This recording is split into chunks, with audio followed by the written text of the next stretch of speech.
আমার কোনো কোনো সময় মনে হয় বড় দল হিসেবে, প্রধান দল হিসেবে বিএনপি কথা বলবার সময় তাদের পয়েন্ট ঠিক মতো তৈরি করতে পারে না।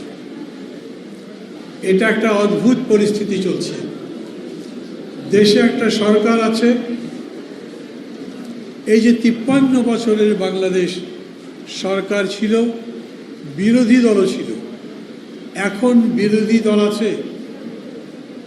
আমি পত্রিকায় বিরোধী দল বলে কোনো দলের নাম লিখতে দেখি না। এমনকি এই যে সালাউদ্দিন আহমেদ বক্তৃতা করলে, ওনাদের দলও বলেন আমরা এই সরকারকে সমর্থন করি। সমস্ত দলই সরকারকে সমর্থন করে। তারপরেও আবার প্রশ্ন উঠছে নির্বাচনের। কেউ কেউ নির্বাচন বিরোধিতা করছেন, কেউ কেউ আবার বলছেন নির্বাচনই দরকার নেই, 5 বছরই প্রফেসর ইউনূস ক্ষমতায় থাকুন। আমি প্রধানত এই বিষয়ের উপরে দু একটা কথা বলেই আমার কথা বলা শেষ করব। এই জন্যেই যে বর্তমান সময়ের জন্য আমি মনে করি এই কথাটা খুব জরুরি। প্রফেসর ইউনূস 5 বছর ক্ষমতায় থাকুন, চান সবাই? আপনাদের মত জিজ্ঞেস করছি না আমি প্রশ্ন করছি, প্রফেসর ইউনূস নিজে 5 বছর ক্ষমতায় চান? উনি বলেছেন, উনি গতকালকেও একটা সভা করলেন, সেইখানে যে ঐকমত্য কমিশন আছে তাদেরকে ডেকে বললেন যত তাড়াতাড়ি পারো সংস্কার করে ফেলো, আমি জুনের মধ্যে নির্বাচন করে ফেলতে চাই। তো কারো সম্পর্কে যদি কথা বলতে হয় তাহলে সবার আগে তো প্রফেসর ইউনূসকে বলতে হবে। উনি সরকারের উপদেষ্টাই বলেন, আর সরকারের আশীর্বাদ পুষ্ট, এমনকি প্রফেসর ইউনূসেরও ভালোবাসায় সিক্ত যে দল গড়ে উঠছে, তাদের সাথে প্রফেসর ইউনূসের কথা তো মিলছে না। সার্জিস আলম 5 বছর থাকার কথা বলেন, প্রথম উনি ওই কথা তোলেন, বাকি তার সাথে অন্যান্যরা একই কথা বলে। আর স্বরাষ্ট্র উপদেষ্টা তো বলেছেনই জনগণ নাকি 5 বছর চায়, অথচ প্রফেসর ইউনূস সেই কথা বলছেন না। এটার মানে কি? প্রথম একটা প্রশ্ন করা যেতে পারে, প্রফেসর ইউনূস 5 বছর ক্ষমতায় থাকবেন কিভাবে? উনি ক্ষমতায় এলেন কিভাবে? কেউ কেউ বলবার চেষ্টা করেছেন উপদেষ্টাদের এটাও একটা নির্বাচন। সত্যি কথা হলো একটা বিশেষ পরিস্থিতিতে উনি ক্ষমতায় এসেছেন। এই বিশেষ পরিস্থিতি কতদিন স্থায়ী হবে?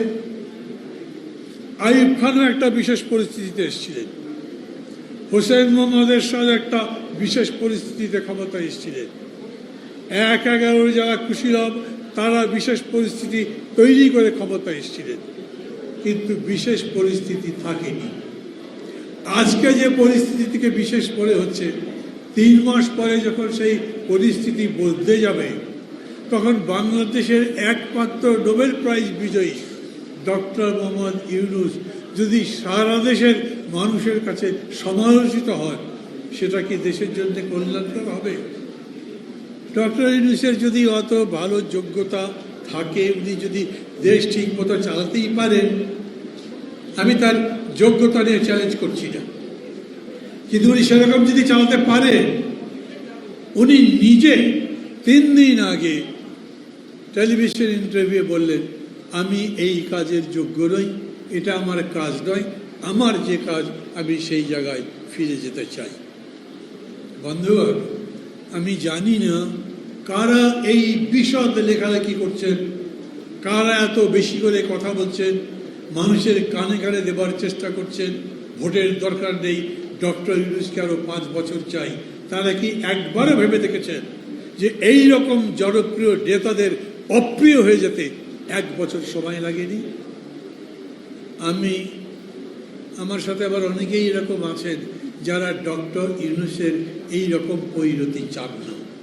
আর এই জন্যই আমরা বলি, যদি তাকে ক্ষমতায় রাখতে চান তাহলে বলেন তিনি একটা দল করুক, ভোট করুক, অত জনপ্রিয় থাকলে সবাই মিলে ভোট দেন, আবার 5 বছরের জন্য উনি ক্ষমতায় আসুক।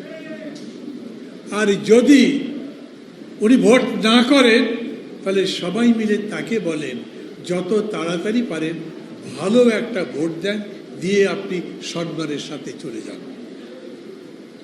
এটা রাজনীতির কথা বললে রাজনীতির কথা, এটা ভালো মানুষের কথা বললে ভালো মানুষের কথা, এটা ইউনূস সাহেবকে ভালোবাসেন এই রকম কোনো মানুষের কথা বললে তার কথা।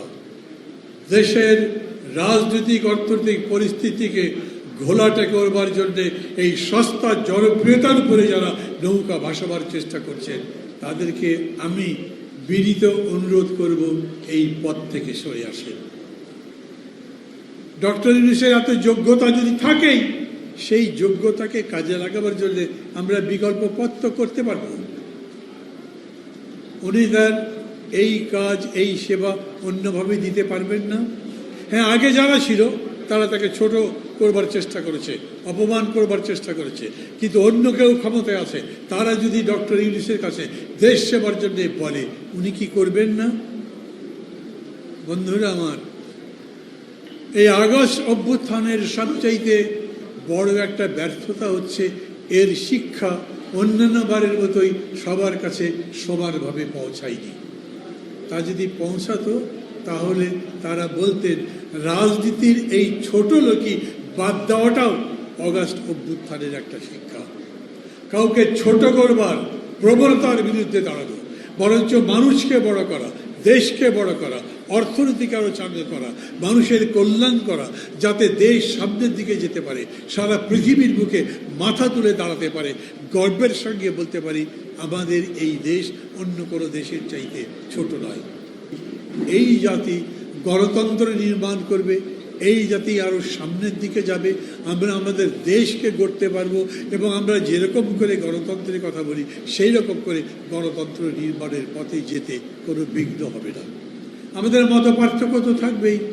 কেউ মনে করতেই পারেন আমরা একটা গণপরিষদ করে তার মাধ্যমে নতুন কনস্টিটিউশন বানাবো, কেউ মনে করতে পারেন এই কনস্টিটিউশনকেই ঘষে বেজে সংশোধন করে সুন্দর একটা সংশোধন বানাতে পারবে। কেউ মনে করতে পারেন 2 কক্ষ বিশিষ্ট পার্লামেন্ট লাগবে, কেউ মনে করতে পারেন ওটা বাহুল্য খরচ, উপরের কক্ষ বানাতে কষ্ট হবে, বরঞ্চ একটা কক্ষ দিয়েই দেশ ভালো মতো চালানো সম্ভব। কেউ মনে করতে পারে যে আমাদের দেশে দুর্নীতি দমন করবার এই পদ্ধতি হলো ঠিক, আরেকজন আর এক রকম মনে করতে পারেন। কেউ মনে করতে পারেন এই দেশ একটা সেকুলার দেশ হওয়া দরকার, কেউ মনে করতে পারে না রাষ্ট্রধর্ম না থাকলে দেশ নষ্ট হয়ে যাবে। এই মত পার্থক্য নিয়েও আমরা একটা ঐক্যবদ্ধতার মধ্যে দিয়ে দেশ গঠন করব, এটাই আমাদের কাজ। এবং আমি মনে করি ভাষানী অনুসারী পরিষদ নিজেদেরকে পরিবর্তন করে যেরকম করে ভাষানী জনশক্তি হিসেবে নিজেদেরকে আত্মপ্রকাশ করেছে, সেরকম করেই বাংলাদেশও আজ নিজেদেরকে নতুন পরিচয় নিয়ে, নতুন শক্তি নিয়ে, নতুন ঐক্যবদ্ধতা নিয়ে সামনের দিকে যাওয়ার জন্য চেষ্টা করছেন। আমরা নিশ্চয়ই জিততে পারবো। সবাই ভালো থাকবেন। আবারও আজকের সম্মেলনে সাফল্য কামনা করছি। খোদা হাফেজ।